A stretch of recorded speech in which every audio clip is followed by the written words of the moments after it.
I wanted to do something new that we hadn't done before, so I was thinking, what are children really interested in? I watched how they played, and what I noticed was that they enjoyed taking care of babies and each other. Look, this number. Do you want me to pull the splinter out of her finger? We knew a lot of the families had babies at home, and a lot of them were expecting babies. A lot of the children had a lot of background knowledge. There was some interest, even with children who might not have had experience with babies. We first did a lot of research on which books might be appropriate for children that give enough information but don't over-give information. We interviewed each of the families so that we could really include all the families' values. When she let me know they were doing the investigation, I was still pregnant, and I thought it sounded like really a good thing. My son, he had a lot of questions about babies. He was wondering how babies eat, when babies start talking. I think he kind of thought babies were born and started talking not long after. We initiated the investigation with Peter's Chair by Ezra Jack Keats. We were able to look at the different things that the family was getting for the baby. So we were able to talk about the things that a baby needs. And we really talked about babies' needs, how to take care of a baby. So we had a water table with baby shampoo. And we cleared off another table that they were able to use to dry the babies. She's wet. She's wet. Yeah. There is another box here. And get the babies dressed as well. They're learning how to care for a baby, and they're also learning hygiene for a baby. It really allowed them to use empathy and to just be careful. They're being gentle, and then it went all the way to dramatic play when they dressed them and got them ready. Okay, nice warm feet now.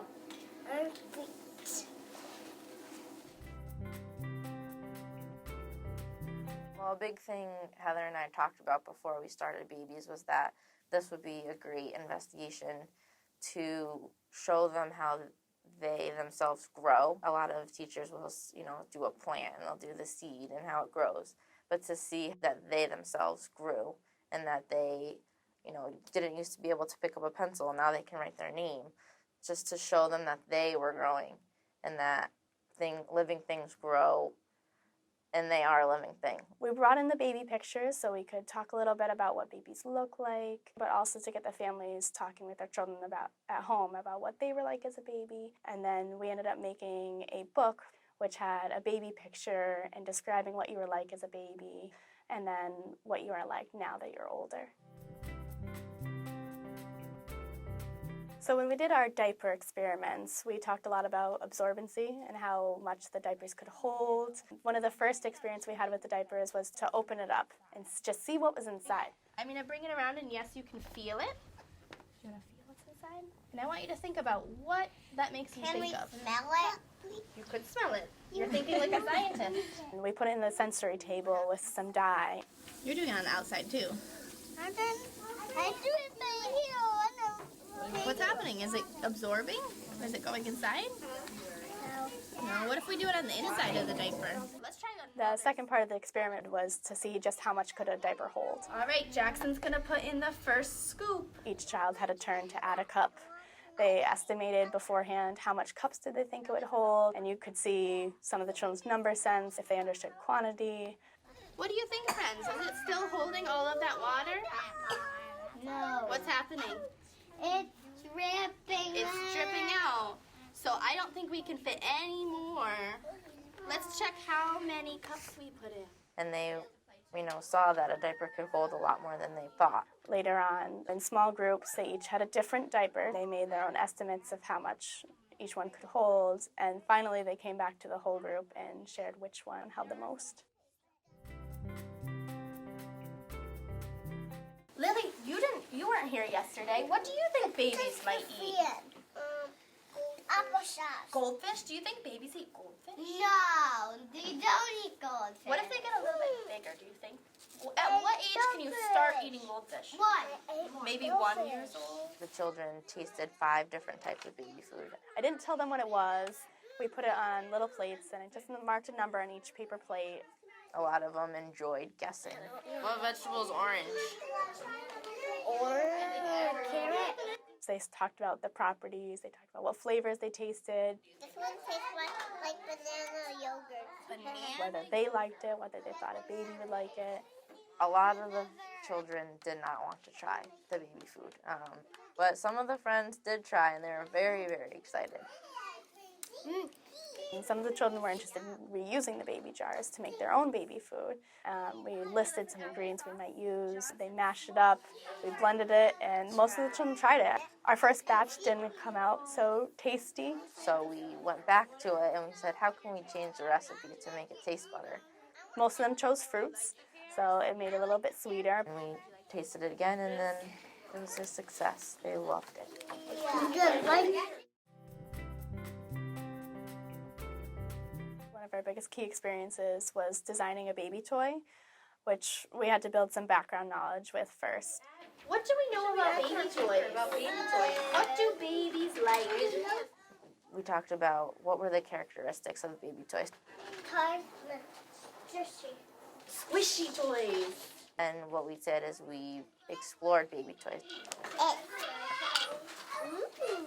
And we had different stations put out of different baby toys. So we had baby puzzles, baby cars, music toys like rattles and Jack in the Box. I'm matching them. You are matching them. I'm matching the colors. The second day, we also brought in some of our toys that were parallel to those. So they were able to play with those side by side and really start to notice those differences and how a baby might use a toy differently, but that they're learning the same kind of skills. Noah, how are these cars different than our cars? They're soft and big. After the exploration was done with the toys, we went back to the web and we talked about different aspects of what a baby toy would have.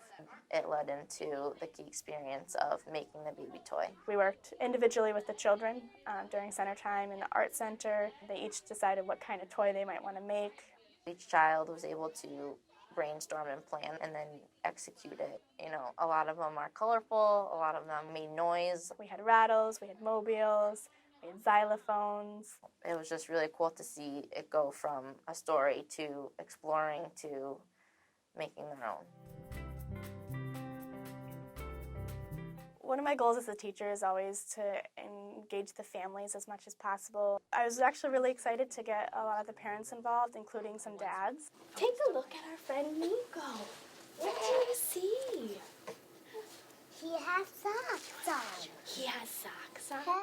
Miss Heather contacted me and she asked me if I'd be willing to bring the baby in. It seems like preschoolers are very interested in babies. We had their attention and they seemed to really want to know about Nico and what he was interested in. My friends, we asked, does Nico play with? What do we want to know? Does Nico play with? Not yet. Nico still is learning how to use his hands, so he can't pick anything up yet. And legs. They got to see him eat. They got to see him interact. He was awake for a little bit of the time. We had one family who does some baby wearing, and so I invited them to come share about how they wear a baby. And you hold the baby, and you put it over your shoulders. They came in and showed us, and they were all so excited to see how they wore the child. Make a cross over your chest like this, and then you tie it in the front. They even had a doll that child was able to wear with a pretend baby carrier. And then a lot of the children got to try it too, boys and girls. What do you see in here? You're holding your baby? Gianna's parents also talked to us about different types of diapers. Do you know what's different between that kind of diaper and this kind of diaper? No. Because that one's made out of paper and that one's made out of cloth. Yes? Yes. So when these diapers get dirty, you take them off of the baby and you put them in the washing machine and they get all clean and then you can use them again.